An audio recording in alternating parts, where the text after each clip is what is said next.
Okay, so welcome back to the channel. I'm actually really excited for this episode. A lot of progress since the last time we were here. Last time, my goal was to have the front end mocked up. So not only did I get the entire front end mocked up, I was also able to make all the final revisions, all the trim lines, everything to the rear. So basically, for all intents and purposes, this is the final mock-up stage before I make everything permanent. So a lot of things really fell into place quickly. I was really excited about how the front end really shaped up. We're going to walk through every section here. I'm going to start with the front. Last time I touched on the step in the front bumper that you really don't kind of see that shape or that overstep anywhere in the body except there. So I really wanted to take that part of it and bring that into my design. That led me to create the step over for the C shape. Now the C shape I also touched on last time that I wanted to integrate more of that because of the gas door. And by doing that, I feel that now when you look at the gas door, it kind of just goes away. You really don't notice it. And that really was what I was hoping to accomplish. I think it works great. So the C shape and the step over you'll see down in the front end, that is going to be a pass-through. I wanted to kind of highlight the big tires. So when you look down there, you'll be able to see all that tire tread. Again, these are going to be made into actual functional vents. Things will actually go in. All that will be done in fiberglass at a later date and time. That's going to be a little bit of a trick because the actual body parts here are going to have to be permanently attached first. I'm going to have to build all the lower section after the fact. So the lower blade section, while they look like round bar right now, I'm going to be making that out of foam and actually cutting out the shape. That way I can get a really nice flat surface. You'll see all that process as we get there. But again, back to the front, this is really what I was going for. That opening in the front, that flat blade, it brought out that width that I wanted to gain, but I was able to really bring it back to the front fascia, the lower chin spoiler actually. I originally had thought about ditching most of that, but I really love to integrate the factory stuff back into the design. Once all this stuff is actually molded and everything is painted one solid body color, I think this design is going to blend just seamlessly. I feel like it's going to really highlight the best parts of the Supra. I don't feel like it's going to overpower the entire car with my design or my ideas. 90% of what I'm doing here is straight out of the car. So obviously, as we go around the wheel well, we're going to run into a situation here with opening and closing the hood. I am really in love with the idea of cutting this high and leaving a good section of this body attached down here so that when you open the hood, there's a detachment point. I haven't really seen that yet. I think it would look really cool so that when you open the hood, anyone that's seen under the hood of a Supra, you see the top of the tire anyway.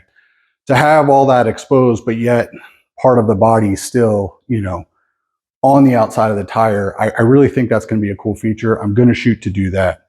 So again, as we go around to the back of the front tire, we have that C shape again. That is the outlet. Now, when we do the video here, you will see the trim line with the red marker. That is where I plan on cutting all the fiberglass. That is a little bit tricky. And a lot of people ask, why do I make these skins? Well, when you get into different materials, talking about, metal to plastic, a lot of stuff doesn't just bond. You can't just weld plastic. Well, you can plastic weld stuff, but you can't just necessarily bond things together. So by creating these skins, I can bond these skins to the car to make this thing, molded in. But it also offers me a substrate that I can work off of to do whatever I want.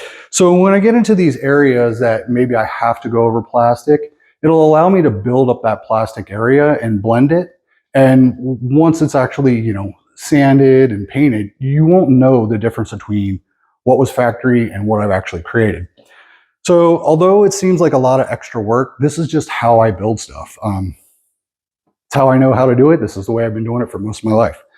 So, a lot of people will say, why do you have all this extra material? These big X's up here. This is all my trimmed off stuff. Well, I had a lot of different ideas of what I wanted to do with this car. A lot of them were a little bit bigger in proportion. But really, when I got into the design aspect of it, I didn't want to create these giant openings and these just over-exaggerated aerodynamic parts. And I'm not bashing anyone. It's not the look I wanted for this car. I wanted something that felt more refined. And I just don't feel you get that by seeing exposed hardware. And I just don't, get that sense of, craftsmanship when you see paper thin fiberglass body panels. And so that's just not what I'm doing here.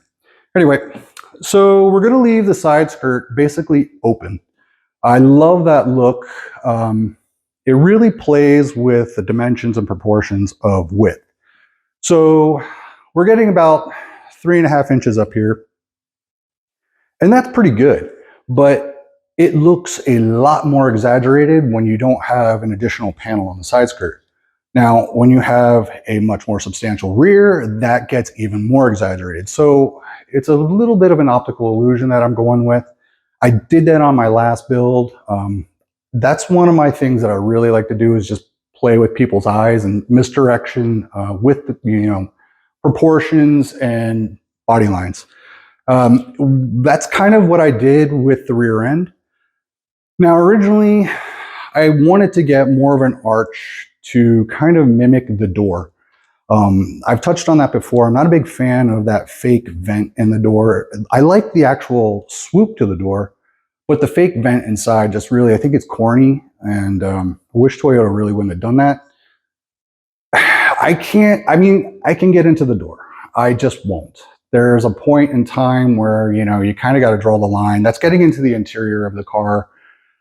There's a trim panel on the back, and I honestly, there's so much else going on. I don't want to touch that part. So we're doing the best that we can.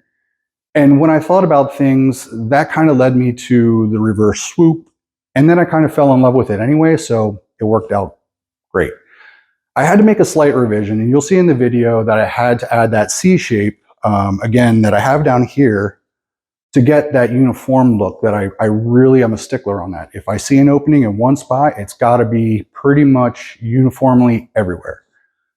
Now, the C shape really plays well in the back because of the gas door being there on top. You see those three kind of circular patterns. It just blends, and I really like it. So again, you'll have the flat blade that will anchor the bottom of the car. Again, you'll see all the trim lines and where I plan on blending back to the original car. On the back of the wheel, you will see exactly how I plan on integrating that C shape once again. I've also done a little bit of that step over on the front bumper because honestly, if you have it in the front, why do you not have it in the rear? It just makes sense to me. So I've integrated that look back into the rear, and I think that'll pull the look together. Then we have, like I said, the C and the flat blade that will actually kind of cascade upward and contour into the rear fascia. That was a little bit of a trick because proportionally, I'm at a disadvantage right now. I didn't lower the car because of the wheels and tires.